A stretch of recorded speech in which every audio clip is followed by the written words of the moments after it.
Hey there, Vineetha. Let's have a look through this copyright essay and see where we're up to now that you have submitted your second essays. So this is a two-part question, which essentially means the first paragraph should be used to discuss this first question, and the second paragraph should be used to discuss this second question. So the focus of the first question should be on whether copyright laws limit or reward creativity. The focus, of course, of the second paragraph is on society and whether it would function better without copyright law. So to advocate is to be in favour of. So to advocate that copyright law is detrimental may be grammatically correct, but it's somewhat confusing. So if we just say many people believe that copyright law is detrimental and can hinder creative aspirations,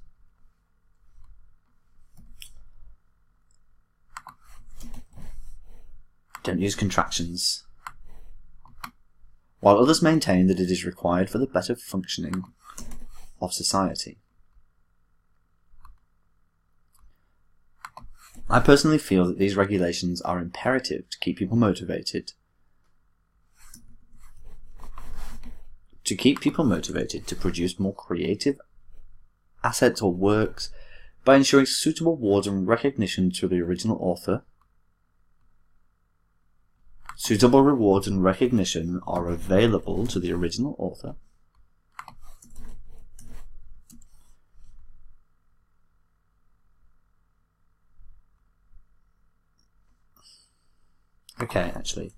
And preventing the theft of original work.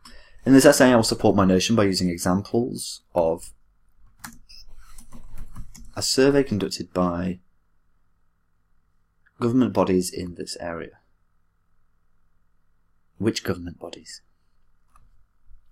Otherwise, this intro is actually really, really good.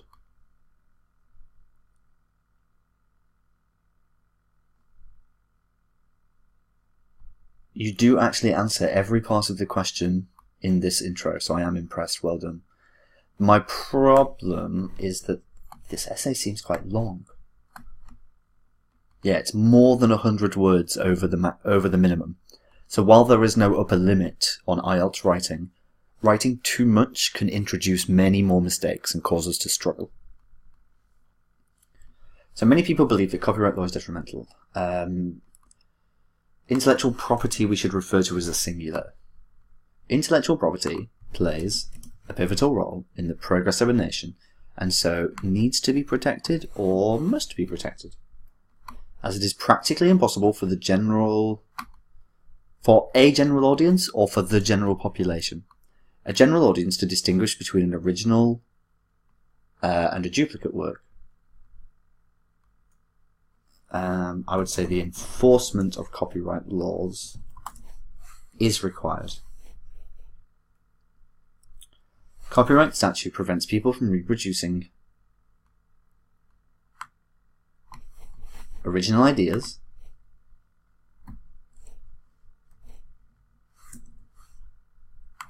ensuring the continuous flow of new ideas and assets.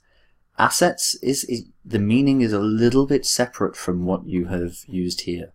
It does work, but only just.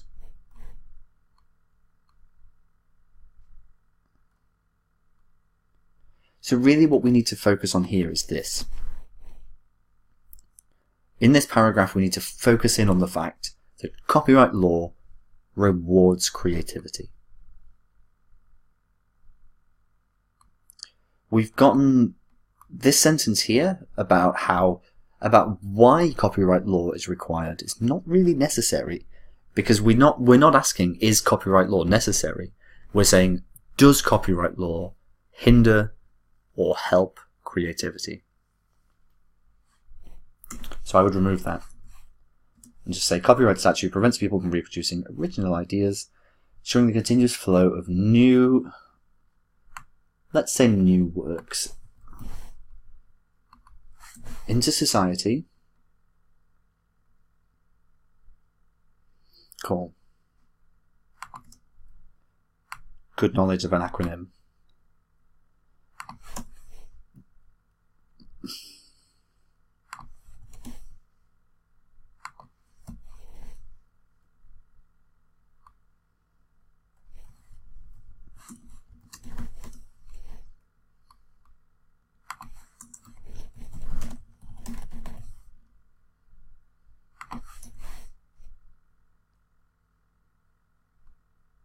Cool.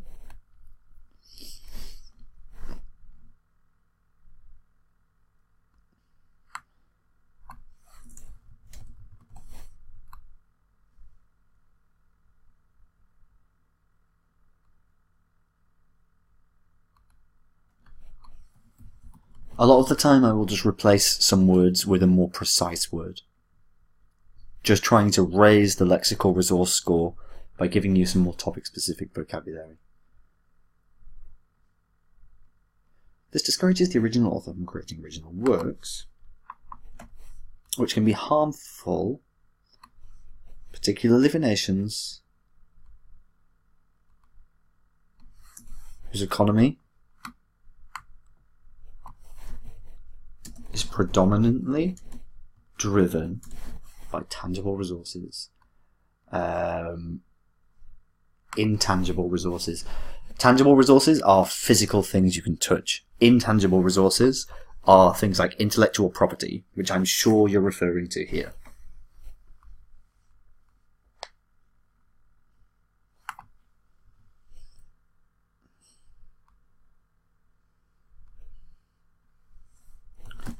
Focused on measuring the impact of the intellectual property system on 6 Asian countries, found a positive correlation between the strengthening of intellectual property systems, we don't need to capitalize intellectual, and subsequent economic growth. This is very good.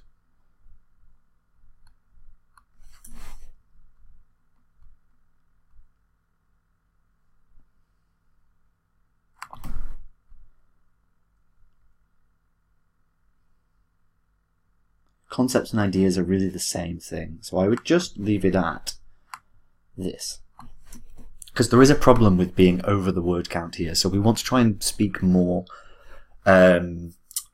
precisely, more concisely, with more brevity. There's also a lot of stray definite articles and capital letters. Its people would mean that the laws have people. But they don't, so it's fine like this.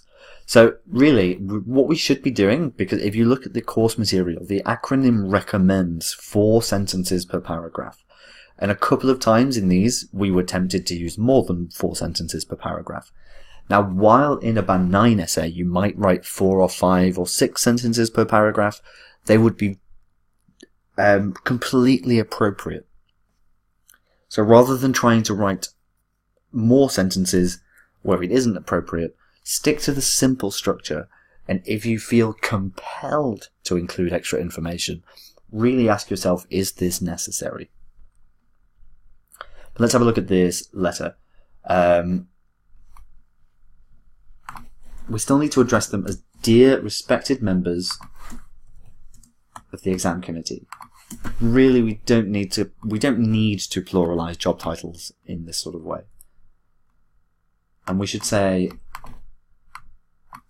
I am writing in reference to your letter regarding my absence from the computer programming examination held on the 20th of December 2017. Cool. My name is, we're trying to be really formal here. So my name is Vineetha, a third year computer science engineering student at your university.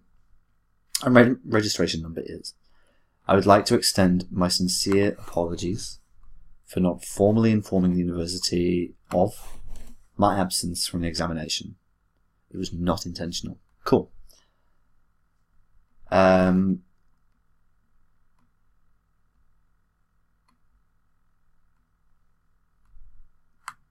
Really, we could just say, I left my home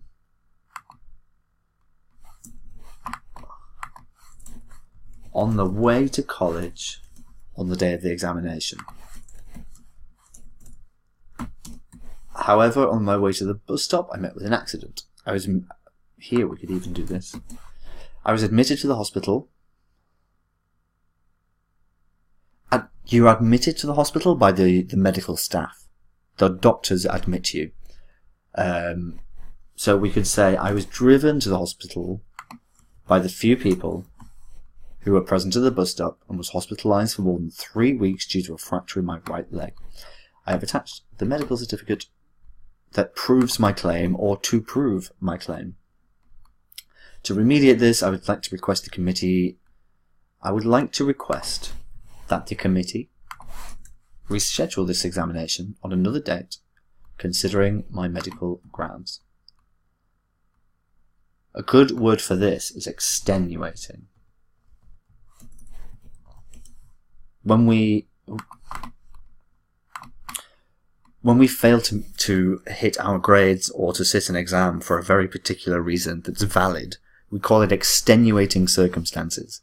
So considering my extenuating medical grounds is essentially saying that this is my justified reason for not being there. Now we can't start the sentence with or.